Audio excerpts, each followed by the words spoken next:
She-Hulk episode 4 has arrived, so if you have watched it, let's talk about it. The episode begins with an upbeat music and we see night aerial shots of a city. I apologize to interrupt here, but this is a very unmarvel start.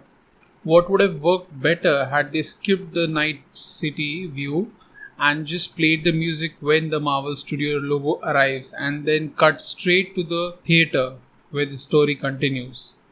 We see a guy sitting with legs folded and floating in the air. Here, he chants Om and says that it is the ancient art of levitation. Clearly, the writers of this show do not understand the significance of chanting Om.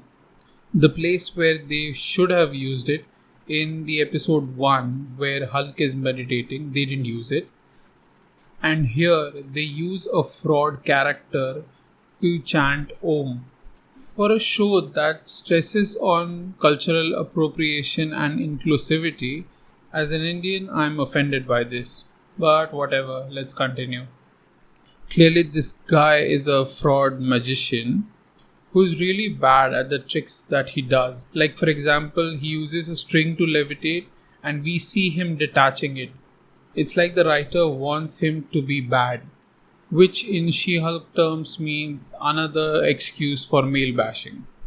His name is Donny Blaze and he is a magician. A failed magician, which is apparent from his audience who are there and yet are utterly bored by his performance.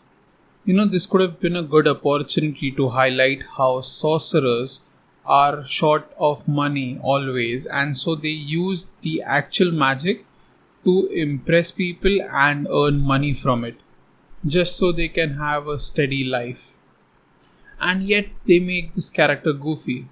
Let's see where it takes him. For the next trick, he requires a volunteer, so he asks the audience whoever wants to come on the stage. There's a woman with a glass in her hand. Clearly, she is drunk and in a party mood, and yet she is sitting to watch a magic show. This does not make sense. Let's just assume there was a club in this same building and she couldn't get in because it was already full, so she went to the magic show instead. Her name is Madison with 2 N's and 1 Y, but it's not where you think. Perhaps it's meant to be funny. Okay. After that, he quotes Billy Shakes, a rose by any other name would smell as sweet. By Billy Shakes, he means William Shakespeare. And the quote is taken from his play Romeo and Juliet. After that, he performs a trick where the white roses turn into red. Personally, I feel it's a good trick, but the audience seems unimpressed. Perhaps this is to show that people of MCU are so used to real magic that this sleight of hand fake tricks don't impress them anymore. That's when the guy who works with him encourages him to do it, as in do the trick. Listening to him, he removes his sling ring. We know what's going to happen next. Here, I want to pause a little and highlight a very nice moment. We can see that Donny Blaze is a goofy character from the introduction itself. But there's a moment where we can see hesitation on his part when he removes the sling ring, because it is his conscience that prevents him from misusing magic, which he knows, but he has to do it anyway. That's where I feel sympathy for this character, and hence I would say good job. So he opens a portal to a very scary place where there are severed heads on spikes. Meanwhile, the girl in front is unmoved by it as she holds the glass and simply smells the plastic flowers. Next, we go to Kathmandu, Nepal. Assuming there was no time jump, considering the 12 hours time difference, it is sunrise here. But then next we see Wong is dancing to the theme song of Sopranos, which means he is during his leisure time. So he's free and just watching a TV show. Usually we do that after sunset, so I'm assuming that some time has passed between the previous scene and this one. I must say Wong as a character has come very far. In the first Doctor Strange movie, we saw him as a very serious character who does not laugh at all. Then we see him listening to Beyonce, the singer, and perhaps liking it. We then see him in Avengers Infinity War, where he speaks of detachment from the materialistic world for spiritual enlightenment. But now, as a Sorcerer Supreme, it seems that he has gone in opposite direction and now he is enjoying the materialistic pleasures of the world. Suddenly, a portal opens in the roof and the same drunk woman falls out of it and perfectly lands on her feet, despite being drunk. She is holding an alive and probably human heart for some strange inexplicable reason. Actually, the reason is that Donny Blaze sent her to a different dimension where a talking goat helped her escape a lava pit in exchange for 6 drops of her blood. And then somehow she appeared here.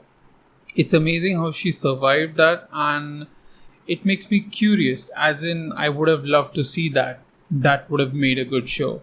Moving on, we see on the screen that he is watching season 5 episode 12 of The Sopranos, Long Term Parking.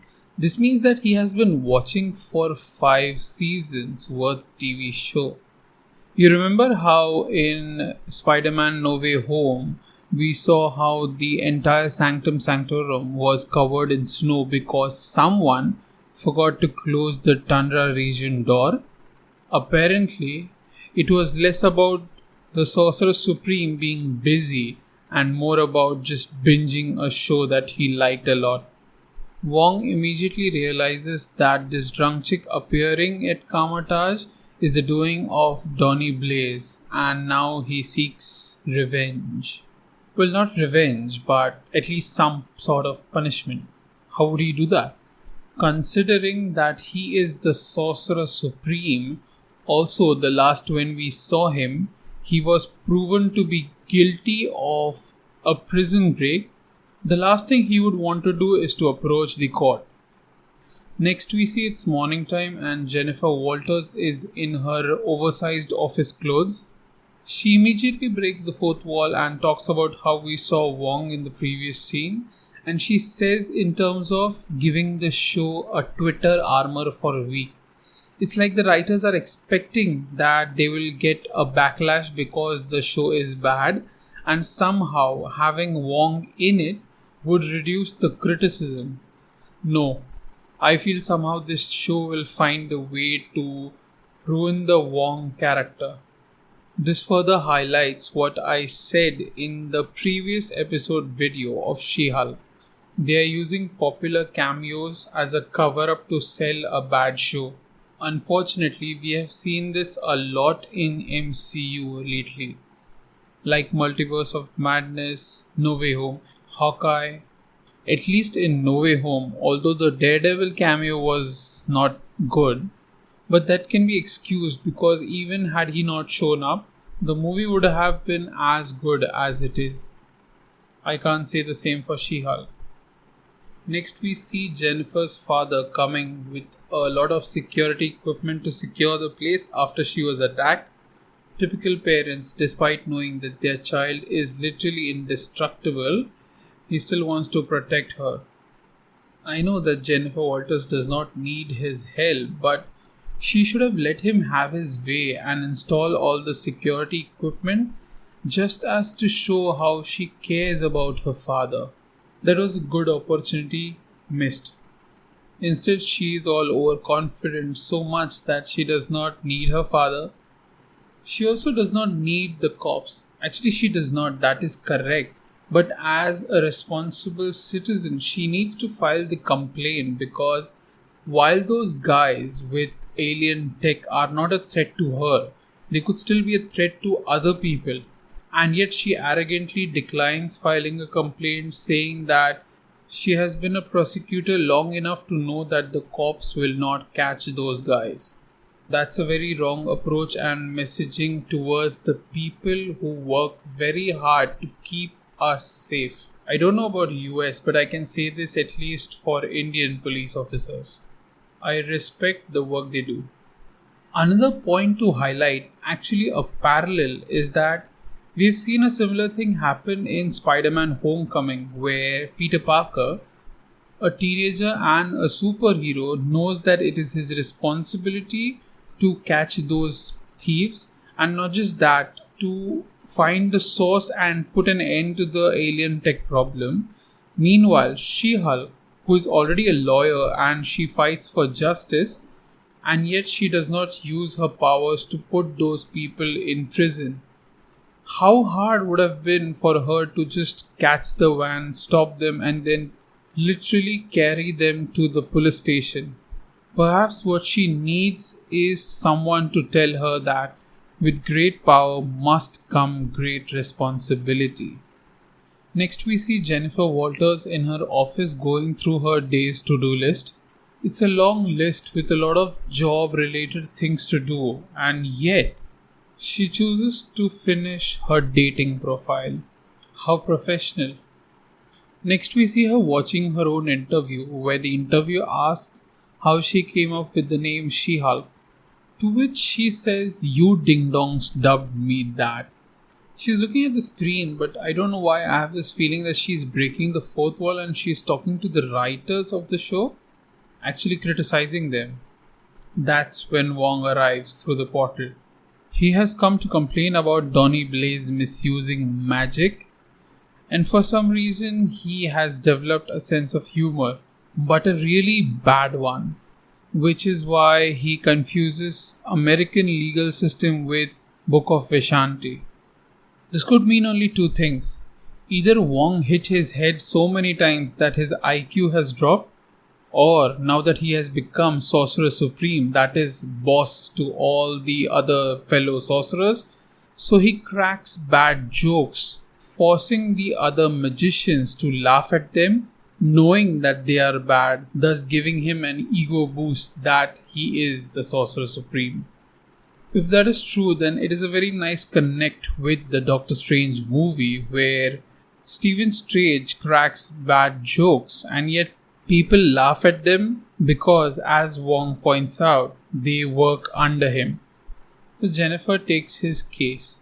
Now that she is working for him, she does not want to repeat the previous mistake, and so she asks for his contact. Wong gives her his card. Although I don't understand why, the only information written on it is Wong, Sorcerer Supreme, Master of the Mystic Arts. How is she going to contact him through that? Perhaps this is yet another mistake on their part, because the information on the card most likely has been added later through VFX. Whatever, this is a law show. It's time for Jennifer Walters to use her lawyer skills to crack the case. Oh wait, the next scene arrives and she's done with Wong's cease and desist. It's time for her to work on the dating profile again. Actually, that's not true. She does a lot of lawyer stuff, that is, paperwork. Like she has planned to work on Belonsky's parole brief. But as someone who has seen law shows before, I would have loved had she more acted as a lawyer, done some actually working on some case, to prove that she is competent enough and is serious about her career. Like in the previous scene, we saw her to-do list of that day. Any law-related job that she had listed in the task list, had she done that, I would have loved it. But that does not happen.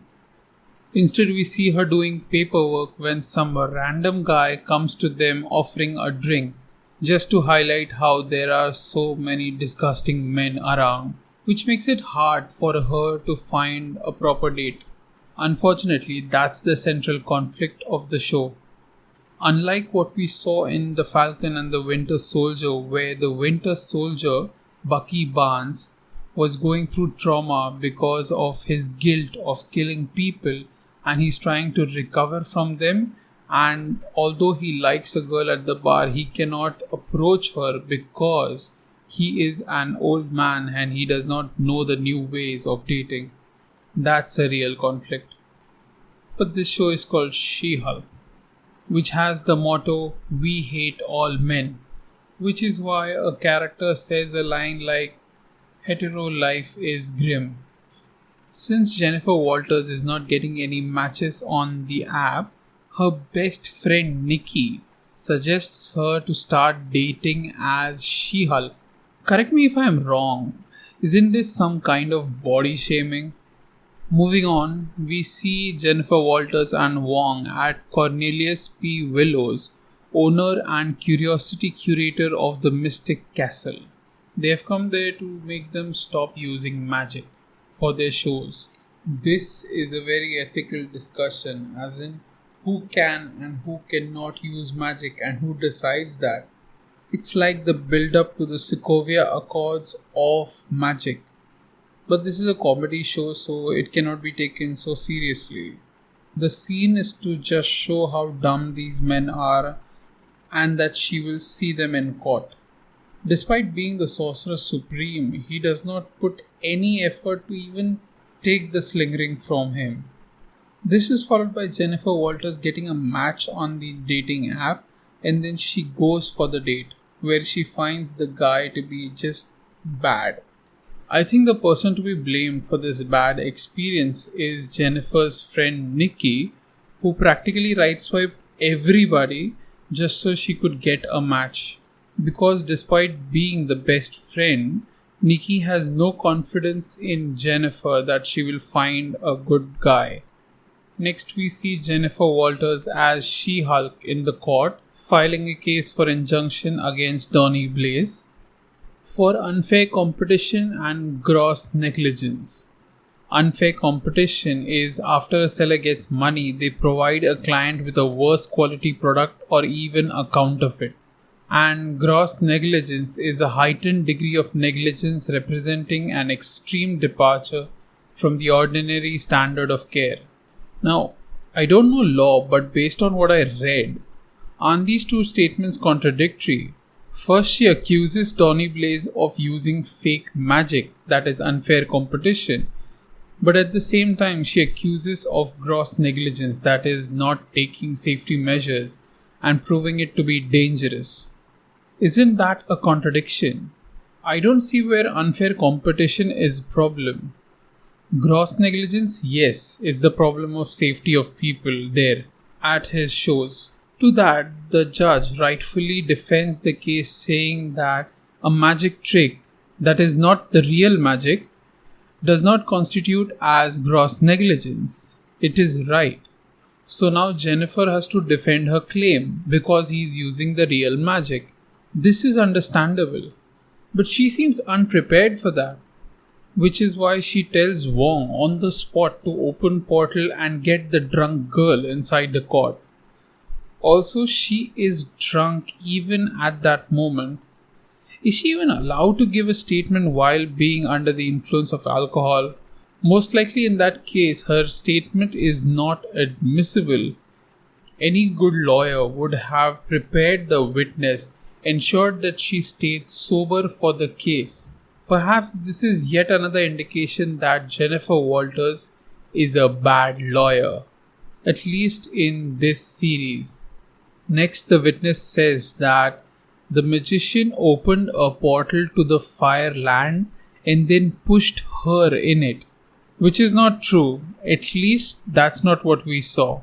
If you look carefully on the other side of the portal, there was nothing fiery about the land and he never pushed her in it. He simply opened a portal behind her and her reaction to it was ew.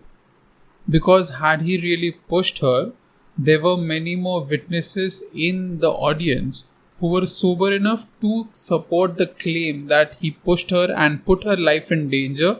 With this simple argument, she would have won the injunction. Instead, when the drunk witness fails to make her case, Jennifer says that it's a bad idea just to show how unprepared she was, and her priority all this time was to focus on her dating life over her professional life. In the following court scene, literally each and every character is shown to be goofy, and yet the defending lawyer rightfully wins the argument because he is correct. Makes me wonder who is the villain and who is the hero of this story. I mean, Wong making fun of the mystic arts is the last thing I want to hear. Okay, this is my problem with She Hulk being a law show. Whenever I watch a law show, it makes me appreciate the show because how smart these lawyers are. They both are at the top of their game and yet they try to outsmart each other. Meanwhile, all the lawyers in She Hulk are dum dums, including Jennifer Walters. Like, even when we see her doing some sort of paperwork, she's always finishing it. Like in the next scene, she's almost done with her work, so she calls her friend Nikki to proof a brief that she has written, just to be reminded that it is Friday night, so she must focus on her dating life. I think the problem is apparent from scene 1 of this series. The writers themselves believe that all this lawyer stuff is so boring that they work their scenes around it. Why not hire someone who can actually write a good law show? Whatever. Let's get back to dating. So Jennifer Walters transforms into She-Hulk and updates her matcher profile. And she gets a lot of matches. At this point, Jen should consider her friend's advice that after the matches happen, that is when real filtering begins. Probably she did that. Even then, when she goes on a few dates, they are with bad men. Perhaps the problem is not that the men are bad. Isn't it more likely that her choice in men is bad? Then she goes on another date with a guy who is a doctor. He calls himself a pediatric oncologist, and suddenly Jennifer gets attentive. Pediatric oncologists are doctors who diagnose and treat cancer in children and teens. Perhaps the specificity of his job is what gets her interested. This is followed by him saying that he does not want to talk about himself. Instead, she should talk. Also, he suggests that they should split some fries. I am assuming that's a code for splitting the bill instead of one person paying it. Hearing that, all of a sudden Jennifer is love struck. If that is what it takes to impress her, no wonder that her choice in men is so bad. Next we see Donny Blaze performing again now that he has permission to continue using his magic. Although this time, just opening a portal is not enough. Instead, he uses a sling ring to make a pigeon appear in his hands. One thing to notice here is that I don't understand why all the volunteers that he gets are like pretty women dressed for a party and seemingly already drunk. Perhaps this supports my theory that this theater exists in the same building where there is a bar. So this pigeon is no ordinary pigeon. It instantly lays an egg that hatches a weird creature. At this point, I would like to tell a side story. There is a long running philosophical argument. What came first, chicken or egg? Usually nobody has the right answer for it, but in a video, the astrophysicist Neil deGrasse Tyson gave an answer to it. He simply said that egg came first, then chicken, but that egg was laid by a bird of a different species. Perhaps this has nothing to do with what we see in this scene, but it's nice to see a philosophical argument shown in a scene. Okay, so the creature hatches and Donny Blaze instantly throws those pigeon and the creature through the portal into that weird world. At this point, the problem is solved, but for some odd reason, he does not close the portal. Same thing happens in Spider-Man No Way Home, but in that we see when Ned opens the portal, he has no control over it, so he does not know how to close it. That is okay, but in this scene, he makes no effort to closing it, and that's when it goes out of control. Even when it goes out of control, he puts no effort into closing the portal. Why? This does not make sense. Now that magic goes out of his control, he needs help, so he goes to Wong. We see that Wong is again resting in his couch watching TV. So Donny Blaze comes begging for help, and Wong agrees, because that's what heroes do. At this point, I feel that in order to enjoy She-Hulk, we must consider this a Wong show. I am right in saying so because even the writers agree, which is why Jennifer Walters says that when she breaks the fourth wall at the beginning of the episode. So I'm happy with seeing no She-Hulk in this episode, but we have to. While Wong is fighting some weird creatures from another dimension, She-Hulk is discussing how embarrassing it was for her to transform into She-Hulk on the first day of her job. That's how low her life problems are. And yet this guy is buttering her up and she is eating it. For some inexplicable reason, she's attracted to this guy after rejecting those previous dudes. No wonder she's still dating in her 30s. While she's busy, Wong interrupts her lovemaking and calls her to help her with this demon problem. You would think that seeing the seriousness of the situation, she would forget everything and help Wong to solve the situation. But instead, she continues to rant about how she was having a perfect moment when Wong rudely interrupted her. Just shows us how she is not worthy to be a hero at all. I don't think we have seen such a thing ever in the MCU. Even when Doctor Strange refuses to be a hero, then that is because he literally killed a man while fighting him. That's how high the stakes were. But now the MCU has changed, and the right thing I can do now is just to not complain about it. Instead, I want to talk about Donny Blaze and his arc. Throughout this episode, I feel that was good storytelling, intentionally or unintentionally. Donny Blaze is a magician, not a sorcerer, so he does sleight of hand tricks his entire life. But the problem is when real magic arrives, his card tricks lose importance, which is why he goes to Kamatash to learn real magic. But that is not satisfying enough. Real magic is just straightforward. You learn something and you perform it.